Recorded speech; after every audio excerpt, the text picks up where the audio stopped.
선생님이 아이들에게 회개를 뭔지를 가르쳤어요. 회개를. 그러고 난 다음에 질문을 했습니다. 물론 회개라는 대답을 기대하면서 질문을 했습니다. 여러분, 우리가 하나님께 용서받으려면 먼저 무엇을 해야 되죠? 그렇게 물었어요. 근데 대부분 아이들이 다 이렇게 회개라고 이야기를 하는데, 졸다가 아까 설명 안 들었던 애 하나가 손을 딱 들더니, 선생님, 저는 답이 다른데요. 뭔데? 그러니까 용서받으려면 먼저 죄를 지어야 돼요. 그 답도 참 명답인 것 같아요. 용서받으려면 죄를 지어야 되겠죠? 이 몸의 상처는 약을 바르고 시간이 가면 낫습니다. 흉터는 조금 남을지 몰라도 또 아프지는 않습니다. 마음의 상처는 치료가 어렵습니다. 세월이 흘러도 계속 아픕니다. 생각할 때마다 아픕니다.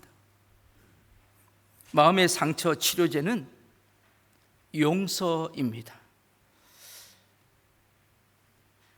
예수님이 이 땅에 육신으로 오신 성탄을 기다리며 우리가 오늘 대림절 두 번째 주간을 맞이합니다. 저번 주는 쓰임받는 인생이었고, 오늘은 용서하며 사는 인생 삶입니다. 용서해야 한다는 건 압니다. 근데 문제는 잘 안 된다는 거죠. 이 세상에는 용서받지 못해 고통하는 사람이 있는 반면에 용서할 수 없어서 고통하는 사람도 있습니다. 용서받아야 함에도 용서받지 못했을 때 참 피곤하고 공고합니다. 하나님 앞에서나 사람 앞에서도 마찬가지입니다. 용서받지 못한 사람은 언제나 쫓기며 삽니다. 아무리 좋은 집에 잠을 자도, 아무리 좋은 음식을 먹어도 그 영혼은 참 공고합니다. 반면에 용서해야 함을 알고도 용서할 수 없는 상태에 있는 사람이 있습니다. 도저히 용서가 되지 않습니다. 입술로는 몇 번이나 용서해야 된다고 하면서도 실제로는 그 마음에 용서하지를 못합니다. 이런 사람의 내면에는 사람에 대한 미움과 분노, 저주의 마음이 깊이 자리 잡고 있습니다. 오늘 본문은 베드로의 질문으로 시작되고 있습니다. 우리 같이 한번 읽어볼까요? 21절입니다. 우리 같이 한번 읽겠습니다. 그때 베드로가 나와 이르되, 주여, 형제가 내게 죄를 범하면 몇 번이나 용서하여 주리이까? 7번까지 하오리이까? 네. 유대인들은 이 종교적인 책무를 수치화하려는 습성이 있습니다. 교회나 가정이나 여러 공동체가 더불어 함께 살아가다 보면 서로가 서로에게 잘못을 범하게 될 수도 있습니다. 서로가 서로에게 상처를 주고 받게 될 때가 있습니다. 그런데 예수님의 사랑의 정신에 의하면 용서를 해야 되는데, 이럴 때 어디까지 용서해야 되는가 하는 것이 오늘 베드로의 질문입니다. 당시 유대 랍비들은요, 그 율법에 보면 몇 번을 용서하면 완전히 용서가 되냐면 3번만 용서하면 완전히 해결이 되는 것입니다. 그런데 베드로가 오늘 몇 번이라 그랬어요? 자, 우리 다시 한번 말씀 한번 띄워보세요. 같이 읽어볼게요. 그때 베드로가 나와 이르되, 주여, 형제가 내게 죄를 범하면 몇 번이나 용서해 주리이까? 7번까지 하오리이까? 야, 여러분, 지금 베드로가 은혜가 좀 받은 것 같아요. 베드로가 요즘 아주 성령이 충만한 것 같아요. 율법에는 3번인데, 그런데 오늘 본문에는 7번까지 하오리이까? 2배에다가 한 번 더 얹었어. 그러니까 굉장히 지금 베드로가 마음이 어떤 상태예요? 괜찮은 상태입니다. 그렇게 이야기했을 때 7번까지 하오리이까? 아마 예수님이, 야, 베드로야, 너 많이 컸다, 너 정말 잘했다, 이렇게 칭찬할 줄 알았는데 예수님이 뭐라고 대답하십니까? 자, 그 다음 절 한번 읽어볼까요? 같이 읽겠습니다. 예수께서 이르시되, 내게 이르노니 7번뿐 아니라 7번을 70번까지도 할지니라. 아멘. 지금 어떤 분은 이렇게 하면서 7 곱하기 70, 7, 7이 49, 490번, 여러분, 지금 예수님이 490번 용서하라는 말씀일까요? 그런 뜻이 아니라고 생각합니다. 예수님은 지금 용서의 횟수 제한을 철폐하고 계시는 것입니다. 무제한적인 용서, 이것이 천국의 용서요, 하나님 아버지의 용서요, 우리 그리스도인들이 이 땅에 실천해야 할 용서라는 것입니다. 이런 용서 가능할까요? 여러분, 가능하십니까? 말이 안 됩니까? 대답도 하기 싫으십니까? 알겠습니다. 포기하십니까? 한번 자기한테 물어보세요. 내가 용서가 되겠는가? 그래서 오늘 제가 여러분에게 분명히 이야기합니다. 지금 조시는 분들, 이거는 기억하시기를 바랍니다. 용서의 품성은 인간이 가질 수 있는 품성이 아닙니다. 우리 인간은 용서할 수 없는 존재입니다. 이 존재를 가지고 오늘 말씀을 들으셔야 합니다.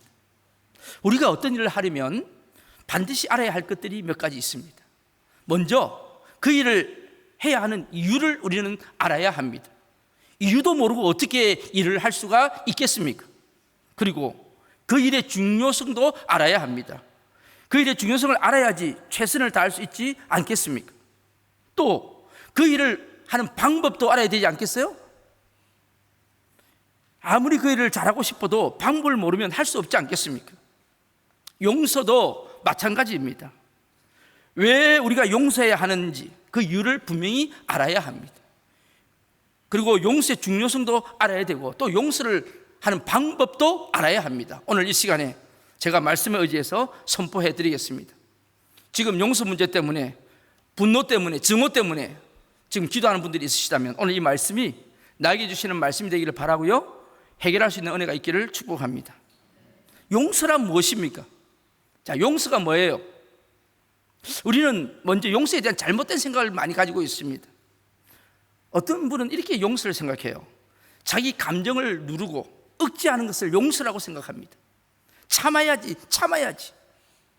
그런데 여러분, 이 참는 게 용서가 아닌 것을 분명히 아셔야 합니다. 이 감정이 언젠가는 다시 나타나게 될 것입니다. 그래서 이거는 용서가 아닙니다. 오히려 증오가 됩니다. 더 나쁜 결과를 가져올 수도 있습니다.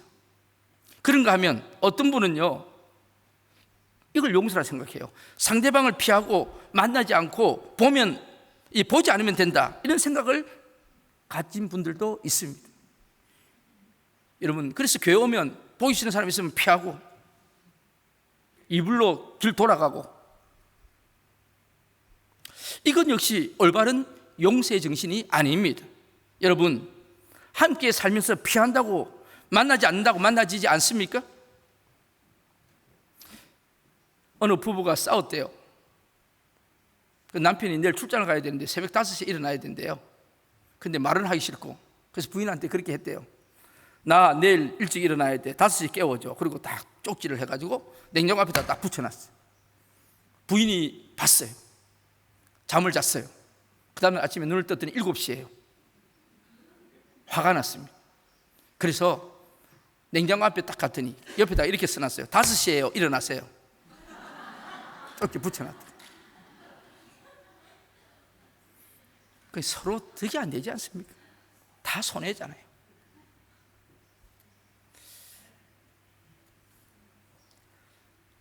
그런 사람이 어느 날 우연히 만나게 되면 더 화가 나고 고통스러운 마음이 드러나게 되어 있습니다.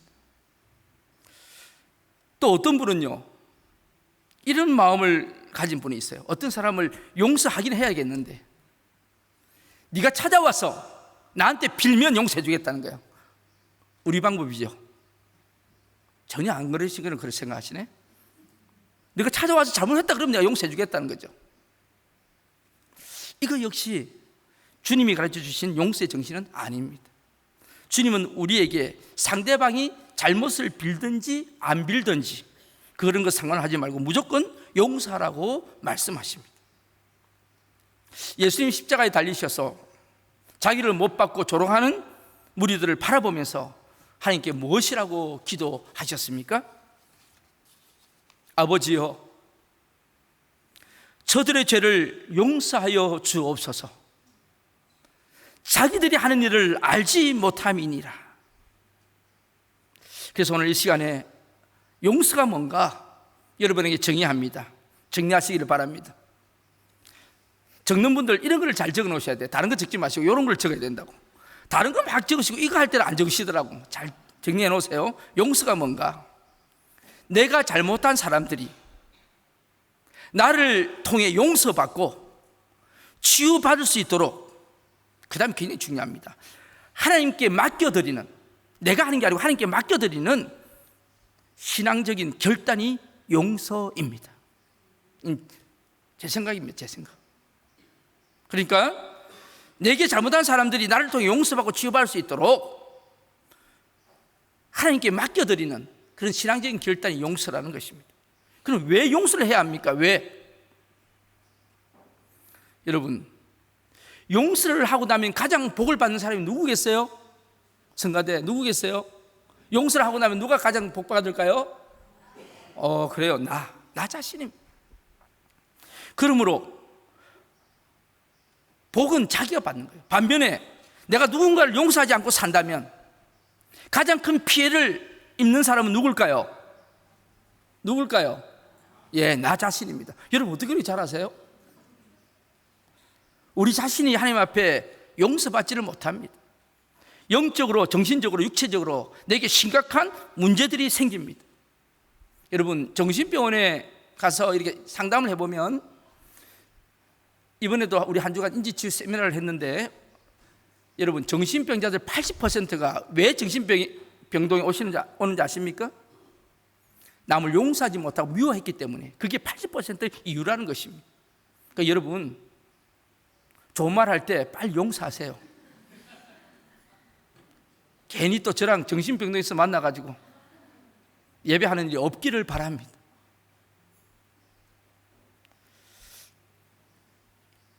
용서를 하지 못하면 건강도 해치고 마음은 더러워지고 영적으로 기도가 끊어지고 하나님께 도달되지 않습니다. 우리가 이 땅에 살아가다가 이웃들에게 오해당하고 거절당하고 비판과 냉대를 받으며 고발당하고 억울함이 있을 때, 그럼 어떻게 그들을 용서할 수 있을까요? 이게 문제잖아요. 이 땅에 용서받지 못해 고통을 겪는 사람들이 얼마나 많이 있는데, 또 용서할 수 없어서 괴로워하는 사람들이 또 얼마나 많이 있습니까? 내게 결정적인 상처를 남기고 떠났던 그 사람들을 어떻게 용서할 수 있습니까? 근데 여러분, 용서하고 용서받지 못하면 평안도 천국도 없습니다. 용서는 제가 아까 말씀드렸죠, 하나님의 성품입니다. 용서는 사람들의 것이 아닙니다. 용서는 하나님의 것입니다. 내가 누군가를 지금 용서할 수 있다고 하는 것은 하나님의 품성을 내가 지금 간직하며 살아가는 것입니다. 미움은 사탄의 것입니다. 미움으로 가득한 삶을 살아가는 사람은 여러분이 원하든 원하지 않든 이미 사탄의 영향권에서 벗어나지 못하고 있다고 생각하시면 분명히 됩니다. 지금 여러분 마음에 증오가 있는 분들, 내가 지금 사탄한테 지금 이용당하고 있다는 것을 아시기를 바랍니다. 내가 누군가로부터 상처를 받았다면 공동체 안에 사는 많은 경우 그도 나 때문에 상처를 받은 것이 분명합니다. 지금 내가 누군가를 용서하지 않고 있다면 틀림없이 그 사람도 나를 용서하지 않고 있다는 것입니다. 그러므로 이 땅에서는 용서는 내 힘으로 불가능합니다. 자, 두 번째 전제, 용서는 하나님의 성품이고, 두 번째는 내 힘으로는 어떻게 하다고요? 불가능합니다. 내 의지나 내 노력으로 불가능한 것입니다. 용서는 기도하는 사람들에게 주시는 성령의 선물인 것입니다. 예수님은 오늘 이러한 용서에 대하여 우리들에게 다음과 같은 비유를 들어서 말씀하고 계십니다. 자, 오늘 본문 한번 가볼게요. 23절로부터 27절 말씀입니다. 예수님이 어떻게 용서에 대해서 설명하셨는지 우리 같이 한번 23절로부터 27절 말씀을 쭉 같이 읽도록 하겠습니다. 그러므로 천국은 그 종들과 결산하여 하던 어떤 임금과 같으니, 24절, 결산할 때에 10,000달란트 빚진 자 하나를 데려오매 갚을 것이 없는지라 주인이 명하여 그 몸과 아내와 자식들과 모든 소유를 다 팔아 갚게 하라 하니, 그 종이 엎드려 절하며 이르되 내게 참으소서 다 갚으리이다 하거늘. 27절입니다. 27절, 그 종의 주인이 불쌍히 여겨 놓아보려며 그 빛을 탕감하여 주었더니, 여기에 중요한 단어 하나가 나오죠. 27절에 탕감하여 주었다. 여러분, 이 탕감이라는 단어가 헬라어로는 이 아피엠이라는 단어입니다. 아피엠이. 이 말은 용서하다라는 뜻으로도 번역될 때가 있는데, 이 아피엠이라는 말은 세 가지 의미로 쓰여지고 있습니다. 하나는 죄를 멀리 옮겨버린다는 뜻이 있습니다. 두 번째는요, 죄를 완전히 불태워 먼지로 만들어 죄를 날려버린다는 그런 뜻이 있습니다. 세 번째는요, 더러운 오물을 땅속 깊이 파가지고 묻어버린다는 그런 의미가 있습니다. 시편 103편 12절에 동이 서에서 먼 것 같이 옮겨버렸다. 그때 이것이 아피엠이 탕감해 준다는 뜻과 같은 의미입니다. 본문에 의하면 무려 10,000달란트 빚을 진 사람이 있습니다. 이제는 빚을 갚으라는 명을 받고 주인 앞에 서게 되었습니다. 당시의 상황에서는 자기가 진 빚을 갚지 못하면 아내를 팔고 자식을 팔아서라도 그 빚을 갚아야 하는 것입니다. 그것이 바로 그 당시의 법이었습니다. 그런데 이 10,000달란트라는 이 빚은 인간이 갚을 수 있는 빚의 크기가 아니라는 것입니다. 무엇을 의미하는 것입니까? 종의 절망적인 상황을 강조하고 있는 것입니다. 이는 마누라 팔고 자식 다 팔아도 도저히 안 되는 불가능한 금액입니다. 여러분, 10,000달란트가 얼마나 되는 액수이기에 그럴까요? 그 당시에 화폐 단위로 한 달란트는 6,000데나리온입니다. 근데 6,000데나리온, 한 데나리온은 한 건강한 사람이 하루 버는 일당이 한 데나리온입니다. 그럼 여러분, 어렵죠? 머리 쓰시려니까. 한 달란트를 벌려면 며칠을 일을 해야 되죠? 굉장히 어렵죠? 한 달란트는 6,000데나리온이고 한 데나리온은 한 사람 하루 일당입니다. 그러면 한 달란트를 벌려면 며칠을 일을 해야 되죠? 승가대? 굉장히 머리가 빨리 돌아가시네. 6,001, 그렇죠? 6,000. 1년은 며칠? 그래서 제가 어제 계산을 해봤어요. 6,000일을 일해야지 한 달란트를 버는데 10,000달란트를 벌려면 그러면 몇 데나리온을 벌어야 되죠? 이게 굉장히 어렵죠? 10,000달란트를 벌려면 몇 데나리온을 벌어야 됩니까? 10,000달란트라면 몇 데나리온이죠? 10,000달란트가 6,000 곱하기 10,000 하면 굉장히 어렵죠? 어렵지 않잖아요. 6,000만 데나리온이에요. 6,000만 데나리온. 그럼 6,000만 데나리온을 벌려면 얼마나 해야 될까? 제가 이거는 도저히 계산이 안 돼가지고 계산기를 해보니까 1년 360일로 잡아서 계산을 해보니까 16만 4,384년을 일을 해야지 이 10,000달란트를 벌 수가 있습니다. 16만, 16,000년도 아니고 16만 4,384년. 그러니까 하루 품삯 200불을 번다 생각하면 이 계산하면 120억 불이 나옵니다. 120억도 아니고 120억 불. 여러분, 당시 유대 전역에서 거둬들인 1년 세금이 900달란트 정도였다고 하니까 이 10,000달란트라는 것은 엄청난 액수였는 것을 우리가 알 수가 있습니다. 그런데 저는요, 이 10,000달란트라는 단어가 굉장히 마음에 깊이 와닿습니다. 이것이 바로 우리가 하나님으로부터 받은 용서의 가치입니다. 하나님은 우리의 죄값을 치르기 위해서 자기 아들인 예수 그리스도를 십자가에 못 박혀 죽게까지 하셨습니다. 우리는 그만큼 가치 있고 귀중한 값을 가진 사람들입니다. 그게 10,000달란트라는 것입니다. 우리는 예수님이 우리를 위해서 십자가에 못 박혀 죽을 만큼 예수님 짤이 가치 있는 존재인 줄로 믿습니다.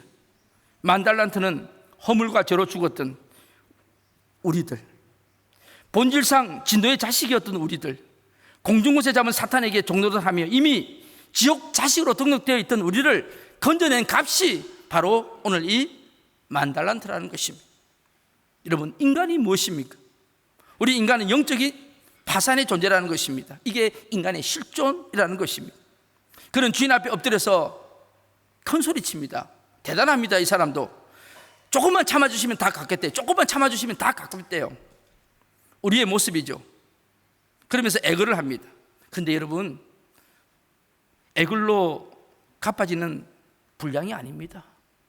이 10,000달란트는요, 기도로 갚을 수 있는 것이 아닙니다. 이 10,000달란트는요, 인간이 지은 모든 죄는요, 종교로 갚기가 불가능합니다. 선행이나 도덕이나 윤리를 쌓아서 갚을 수 있는 것이 아니라고 하는 거죠. 그 이야기를 지금 주님이 우리에게 하시는 말씀이죠. 그래서 주인은 어떻게 했습니까?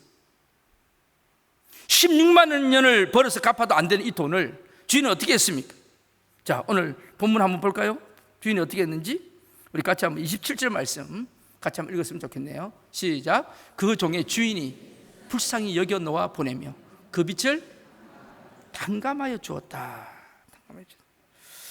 주인이 그 채무증서를 가져오라 해가지고 그 자리에서 그 앞에서 찢어버립니다. 그러면서 이제 안 갚아도 된다, 그렇게 탕감을 해줬다는 것입니다. 여러분, 이게 얼마나 놀라운 기적을 체험한 것입니까? 그런데요, 문제는 그 다음에 있습니다. 우리 인간의 악함이 어디까지인지 한번 보세요. 자, 28절부터 31절. 그렇게 이제 탕감을 받고 나오다가 이 사람이 무슨 짓을 하는지 한번 보세요. 28절부터 31절 우리 같이 한번 읽을게요. 그 종이 나가서 자기에게 100데나리온 빚진 동료 한 사람을 만나 붙들어 목을 잡고 이르되 빚을 갚으라 하며 그 동료가 엎드려 간구하여 이르되 나에게 참아주소서 갚으리다 하되 허락하지 아니하고 이에 가서 그가 빚을 갚도록 옥에 가두거늘 그 동료들이 그것을 보고 몹시 딱하게 여겨 주인에게 가서 그 일을 다 알렸다. 여러분, 지금 그 주인으로부터 그 부채를 10,000달란트를 지금 탕감받고 너무 기뻐서 노래 부르면서 나오는데 그 앞에서 누구를 만나요? 자기 친구 하나를 만납니다. 자기가 돈을 빌려줬는데 얼마를 빌려줬어요? 얼마예요? 오늘 본문에 보니까 100데나리온입니다. 100데나리온이면 이제 계산이 되죠? 며칠 일하면 돼요? 100일. 1년 일 안 해도 100일만 일하면 그 돈을 갚을 수가 있습니다. 그런데 그 친구 멱살을 딱 붙잡고 돈 내놔라 그러는 겁니다. 제가 볼 때는 아마 이 돈도 자기 돈이 아니고 아마 그 돈에서 뺏었을 수 있을 것 같은데, 그죠? 그런데 지가 빌려준 돈 가지고 줘놓고 지 돈도 아니면서 멱살 잡고 100대나 내놓으라는 것입니다. 그런데 이 친구의 모습이 보세요. 제발 좀 참아달라, 내가 갚겠다 해도 그렇게 용서하지 않고 어떻게 합니까? 감옥에 그냥 던져버립니다. 여러분, 오늘 본문을 보면서 이 사람이 어때요? 우리가 객관적으로 볼 때 이 사람이 어때요? 괜찮아요? 한마디로 말하면 어떤 놈이에요? 이건 놈이래. 이 악한 종, 이거는 좀 부드럽게 이야기한 거야, 성경이라서. 못된 놈, 나쁜 놈, 이렇게 이야기해야 되죠. 그렇죠, 여러분? 인정하십니까? 그런데 이게 바로 우리의 모습입니다. 이것이 바로 저의 모습이고 여러분의 모습인 것입니다. 내가 하나님 앞에 지은 죄는 1만 달란트 모두 다 탕감을 받았습니다. 그런데 1만 달란트와 비교할 수 없는 100데나리온은 비교할 수 없을 만큼 큰 차이가 나는 아주 사소한 것입니다. 내가 세상에서 받은 상처, 미움, 손해, 분노는 아무리 커도 100데나리온에 불과하다는 것입니다. 그런데 사람들은 자기 것은 굉장히 중요하게 생각을 한다는 것입니다. 그러나 그것을 용서할 수 없다는 것입니다. 갚으라는 것입니다. 저는 이 모습을 보면서 그런 생각을 해봤어요. 다른 사람들이 암 말기보다도 내가 겪는 감기 몸살이 지금 더 고통스럽다는 것이죠. 이 소식을 들은 주인은 어떻게 됐습니까? 화가 났습니다. 자, 오늘 32절부터 34절 말씀 우리 같이 한번 읽겠습니다. 이에 주인이 그를 불러다가 말하되 악한 종아, 내가 빌기에 내가 내 빚을 전부 탕감하여 주었거늘 내가 너를 불쌍히 여긴 것 같이 너도 내 동료를 불쌍히 여김이 마땅하지 아니하냐 하고, 그 다음요, 주인이 노하여 그 빚을 다 갚도록 그를 옥졸들에게 넘기니라. 여러분, 어떻게 용서해야 하는지 오늘 주님이 말씀하고 계십니다. 이 비유를 마치시고 예수님 다음과 같은 결론을 내려주셨죠? 35절 우리 결론적으로 같이 읽겠습니다. 너희가 각각 마음으로부터 형제를 용서하지 아니하면 나의 하늘 아버지께서도 너희에게 이와 같이 하시리라. 아멘. 어떻게 용서하라고요?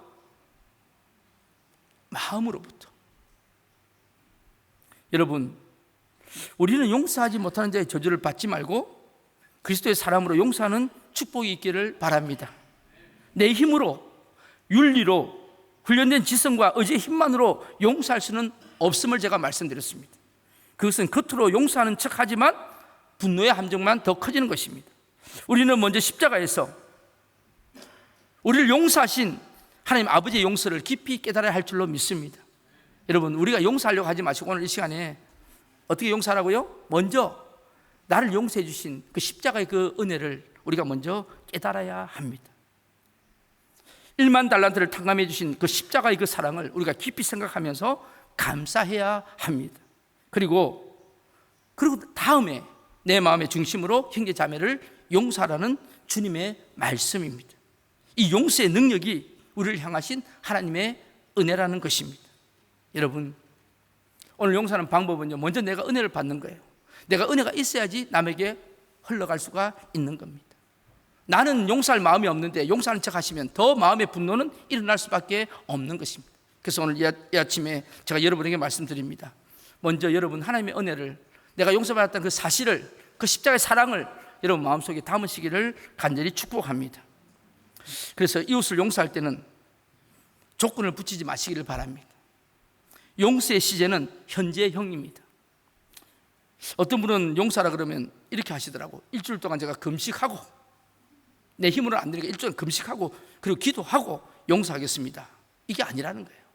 어떤 분은요, 지금 설교 말씀 들으면서 그렇구나, 이제 부부끼리 이제 싸웠다 이거죠. 근데 지금은 안 되겠고 집에 가서 촛불을 켜놓고 밤에 약간 분위기를 잡아놓고 와인을 한잔 하면서, 그게 안 된다는, 그렇게 하지 말라는 거예요. 바로 지금 이 자리에서 용서해야 합니다. 이 자리에서 말씀이 듣는 이 시간에 당장 용서하라는 거예요. Now and here. 지금 이 시간에 여러분 마음속에 생각나는 얼굴들이 있으십니까? 짜증나는 얼굴들이 있으십니까? 내가 다른 사람 다 용서해도 저놈은, 니어는, 이렇게 생각하는 분들이 계십니까? 너무 잘 되는데 왜 그 글자는 안 되는지 모르겠어요. 지금 이 시간에 여러분 한번 생각해 보시기를 바랍니다. 주님께서 도와주실 것입니다. 어느 광부촌에서 있었던 일입니다. 광산촌에 있었던 일인데, 동네 아이들로부터 왕따를 당하는 한 아이가 있었어요. 이 애는 학교만 가면 자꾸 애들이 두드려 패는 거예요. 막 머리도 쥐어박고 막 배도 걷어차고. 얘가 늘 얻어맞으니까. 그리고 교회에 앉으면 한 아이가 등을 확 쥐어박습니다. 돌아오는 길이나 만날 때마다 가슴을 푹푹 쥐어박습니다. 분노가 막 침을 오르기 시작했습니다. 이 애가 너무 화가 나가지고요, 그 광산촌이니까 뭐가 있었겠어요? 다이너마이트가 있어요. 다이너마이트 하나 훔쳐가지고 자기 가슴에다가 딱 품고 그 다음에 학교를 간 겁니다. 어떤 놈이 건들면 내가 이거 가지고 폭발시켜버리겠다. 그런데요, 아니나 다를까, 그 다음날 이렇게 가는데 누가 아이가 하나가 딱 건드는 겁니다. 옷을 다 벗어서 아이들한테 딱 다이너마이트를 보여주면서, 누구든지 나 때리면 이거 터지고 다 죽는다, 이렇게 해버린 거예요. 그러니까 너 죽고 나 죽자 이 말이죠. 아무도 겁이 나서 이제는 그 아이 곁에 가지를 않는 겁니다. 그때부터 이 아이 주변에는 아무도 친구가 되어주는 사람이 없었습니다. 상처를 주는 사람도 없었지만 친구하겠다고 하는 사람도 아무도 없었습니다. 정작 불안하고 공포에 시달려야 했던 사람은 바로 그 아이였습니다. 여러분, 저는 이거를 읽으면서 깨닫습니다. 미움을 가슴에 품고 살아가는 사람은 다이너마이트를 가슴에 품고 살아가는 사람과 다를 바가 없다는 것입니다. 남에게 원망하는 마음, 미워하는 마음, 이런 걸 늘 가지고 살아가는 사람은 은혜가 없습니다. 성령께서 역사하시지 않습니다. 기도가 힘들어집니다. 하나님과 나 사이에 담이 막혀버리고 마는 것입니다. 그리고 믿음이 약해집니다. 그리고 그 믿음이 떠나갑니다. 손해봅니다. 정신적으로, 육체적으로, 영혼도 쇠약해지고 마는 것입니다. 마귀에게 틈을 주는 것입니다.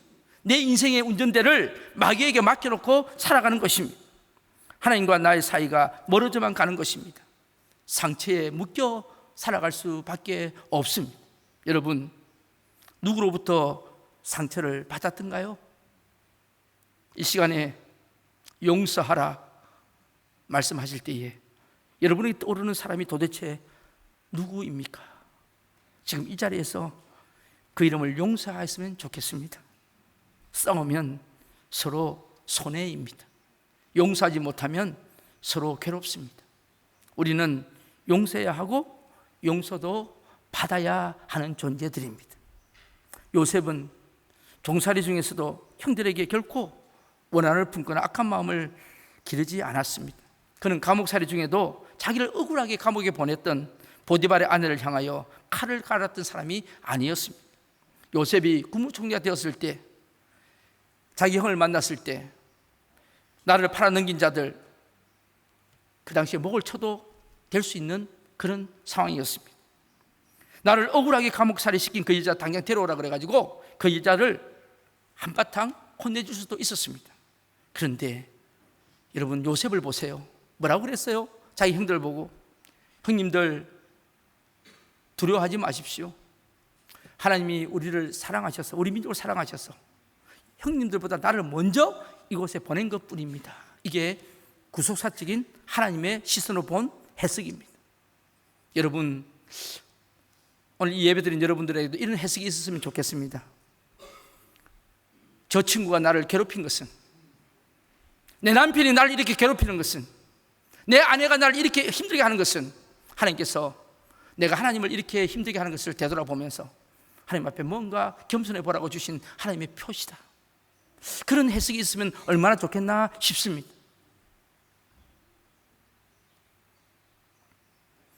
모두를 용서했고 전부를 사랑했습니다. 그 결과 요셉이 축복받았다는 이 이야기는 천지창조 이야기보다 더 길게 기록이 되어 있지 않습니까? 그런데 여러분, 보디발 아내가 축복받았다는 기록을 보셨어요? 보신 분 저한테 좀 알려주세요. 보디발의 아내가 복받았다는 말씀이 있어요? 마지막으로 새벽의 용서를 이라는 김재진이라는 분이 쓴 짤막한 시 한 토막을 읽고 말씀을 마치려고 합니다. 한번 잘 들어보십시오. 그대에게 보낸 말들이 그대를 다치게 했음을. 이제 새벽에 조용히 아마 기도를 해보더니 생각해 보니까 이런 것들이 생각이 났던 모양입니다. 그대에게 보낸 말들이 그대를 다치게 했음을, 그대에게 보낸 침묵이 서로 문 닫게 했음을. 아마 대화가 안 됐던 모양이죠. 내 안에 숨죽인 그 힘든 세월이 한 번도 그대를 어루만지지 못했음을. 주님, 제가 상처를 받은 줄 알았는데 제가 상처를 주었습니다. 주님, 제가 용서받지 못하고 있는 것이 아니라 제가 용서하지 못하고 있는 것이었습니다. 용서만이 용서받는 길임을 이제야 깨닫습니다. 우리 이 시간에 한번 기도하기를 원합니다. 오늘 말씀을 생각하시면서 우리 조용히 눈을 감고 한번 하나님 앞에 엎드리면서 기도할 수 있었으면 좋겠습니다. 하나님, 지금 내 마음속에 떠오르는 얼굴들이 있습니다. 그대에게 보낸 말들이 그대를 다치게 했음을, 그대에게 보낸 침묵이 서로 문 닫게 했음을, 내 안에 숨죽인 그 힘든 세월이 한 번도 그대로 어루만지지 못했음을. 주님, 내가 상처를 받은 줄 알았는데 제가 상처를 주었습니다. 주님, 제가 용서받지 못하고 있는 것이 아니라 제가 용서하지 못하고 있는 것이었습니다. 용서만이 용서받는 길임을 이제야 깨닫습니다. 우리 이 시간에 한 1, 2분 동안 함께 기도했으면 좋겠습니다. 우리 같이 기도하시겠습니다.